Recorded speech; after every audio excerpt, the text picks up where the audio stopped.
Welcome back to the People on a Hill Worship Academy channel. My name is Andrew Wendt, and today we're going to talk about how to assign knobs, buttons, and faders with your favorite keyboard or controller. For me, learning how to assign things made playing live with Mainstage so much easier, and it brought my ability to worship with Mainstage to another level. So let's get started and see how it's done. First, we start by plugging in whatever device we are using via USB. Now I'll have my NANOKONTROLLER over here, and you plug in the USB to the side, and then you go into your computer. Now some keyboards require a driver, so make sure you have that already downloaded and installed. So I'm inside my concert template that I used in my last video called Sunday Best. Put on your Sunday clothes, there's lots of world out there. Now, the first thing I want us to see are the faders. And maybe you don't know what a fader is. A fader is a sliding bar that increases or decreases the volume of whatever's playing. And on this program, we have 4 faders. 4! And you can see if I want to turn a fader up on my computer, it's kind of cumbersome. Like I have to click and then click twice to do it.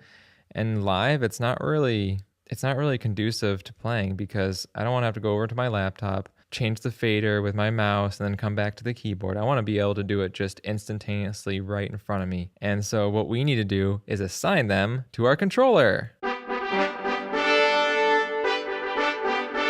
First, we click on the tab labeled Layout right up here.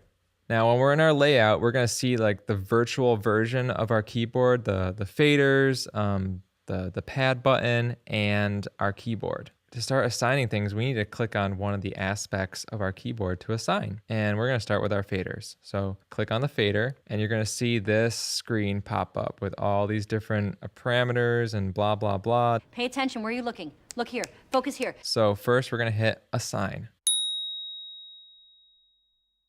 When we hit Assign, it highlights our fader or whatever we're assigning, and it allows us to assign things. Next, we're going to go to our MIDI port. All it means is whatever keyboard you're using.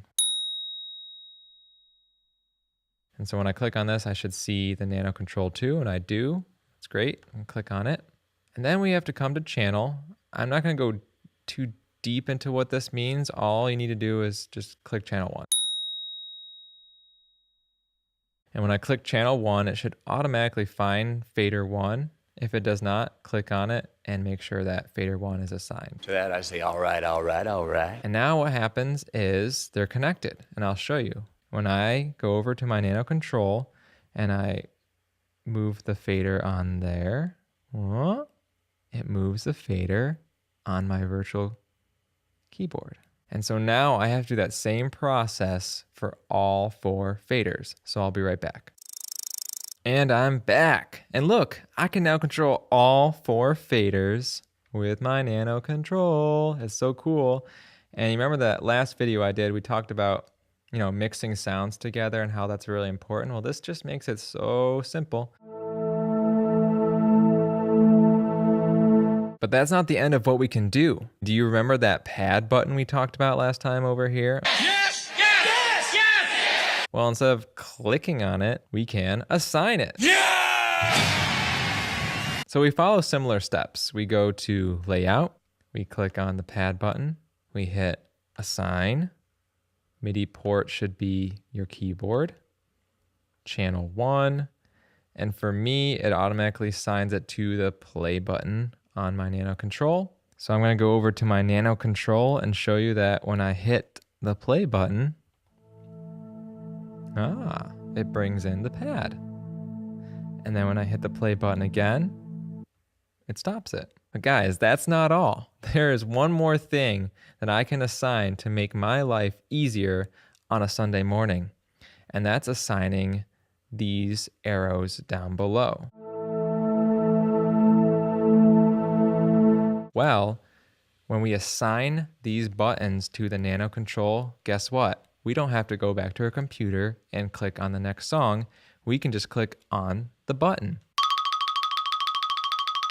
All right, so I go over to my NANOKONTROL, and when I hit next, it should go through the next sound. That's amazing. So you're probably wondering, what's the purpose of doing all this? Well, it goes back to a philosophy, which is free your mind on one less thing to think about, right? If I have one less thing to think about on a Sunday, I'm able to engage even more in worship. And that's what I really care about.